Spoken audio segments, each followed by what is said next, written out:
This is Aaron Farmer with Grocery Shop for Free at the Mart, and here's the frugal news that caught my attention today. Our first story today isn't really a bit of frugal news, it's just a weird story about Walmart, and who doesn't love that? Walmart closed 5 stores in California, Texas, Oklahoma, and Florida due to persistent plumbing issues. Now that doesn't sound like an interesting story at all. In fact, when I first heard of the story, I just shrugged my shoulders and went on about my day. But that's when alert readers of my blog started talking about supposed sinister reasons behind the closings. So I decided to take a closer look. And what I found was bizarre, to say the least. So here's what we know for sure. Walmart claims these 5 stores were closed for persistent plumbing issues, despite the fact that none of the employees interviewed about the closings could recall any plumbing issues while they were there. Listen, I have worked at businesses with plumbing issues, and trust me, you knew that something was wrong.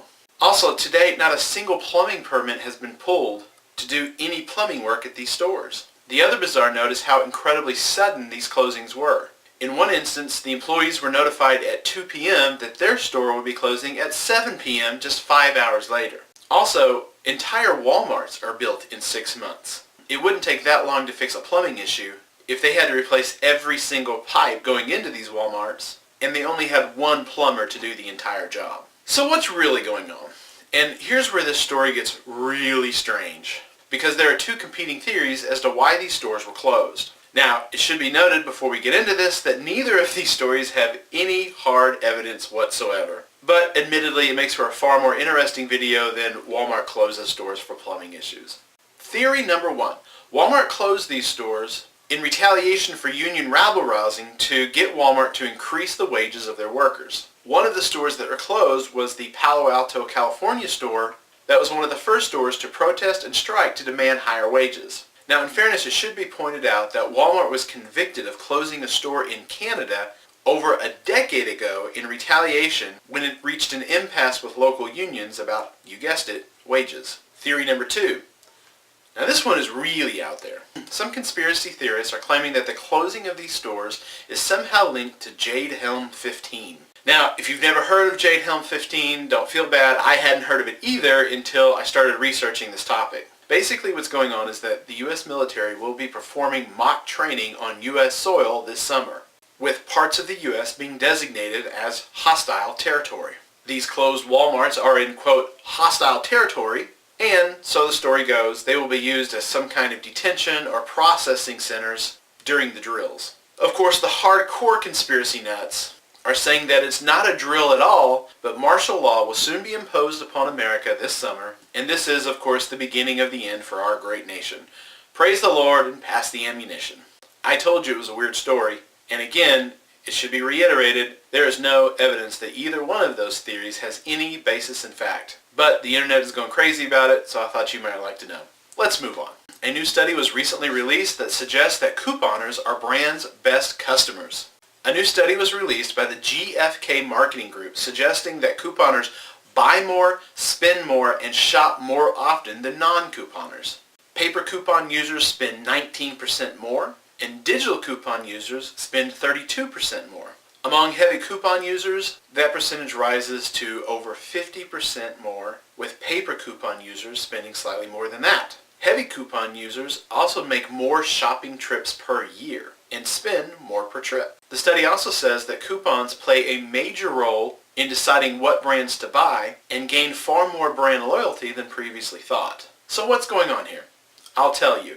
And if you're in the couponing industry, please listen up. When couponers make a buying decision, we are looking for the best deal we can get. When we go shopping, for instance, for detergent, most of us don't really have a preference between Tide and Cheer or the generic house brand that's sitting on the shelf next to them. We just want to wash our clothes as cheaply as possible. So if you put out a great coupon that makes your detergent the best deal, even better than the generic house brand, we will buy your product. And if there is a sale that we can match up with that coupon and get a fantastic deal, then we will buy a lot of your product, like months worth. Seriously, you should see my stockpile. If you do that consistently, you create a loyal couponing customer. And I can attest that it works. I am brand loyal to far more products than I care to admit to. For instance, we only buy Lipton tea. There was a deal last week for free Tetley tea. I didn't buy it, and it was free. That's how loyal we are to Lipton here. I don't care anything about Tetley tea. Now, I could do that because I have 6 huge family-sized boxes of Lipton tea bags up in my stockpile that I bought the last time they were on sale with a coupon. Another example is that we only buy Clorox wipes regardless of how cheap the Lysol wipes are. We are loyal to Clorox wipes because they had a great deal, we bought them, we like them, and let's just stick with what works. Simple as that. So if you'd like to create more loyal couponing fans of your products, put out more and better coupons and see what happens. On the blog this week, we've got some fantastic high dollar coupons for Purina dog food. The Ibotta matchups have been updated and includes 2 freebies this week. Always good to get freebies. And did you know that there are times when Walmart will take an expired coupon?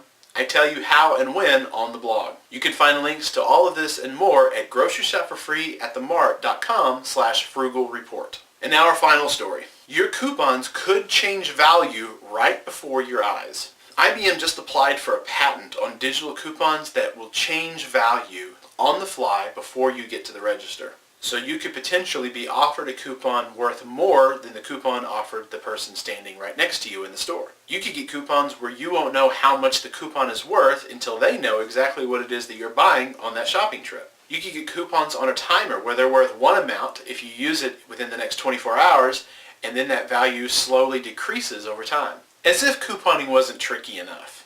Hey, powers that be, this sounds like a fantastic way to tick off your user base. Most of us don't coupon on the fly. We plan out our shopping trips. We know what we're going to buy before we get to the store, and we know what coupons we're going to use. Coupons that change value on the fly will probably convince us to go to your competitors. You should ask Safeway how well their Just For You digital coupon program went. It went so well, they had to merge with Albertsons to stay afloat. Thanks for watching. Links to each of these stories and a full transcript can be found at groceryshopforfree@themart.com/frugalreport. So here is your question of the day. What are you brand loyal to? Leave your answer in the comments below. You can find a link to this blog by pressing the top right-hand corner of this video on your computer or mobile device. Please subscribe to my YouTube channel and give this video a thumbs up. Thanks for watching, and we'll talk to you soon.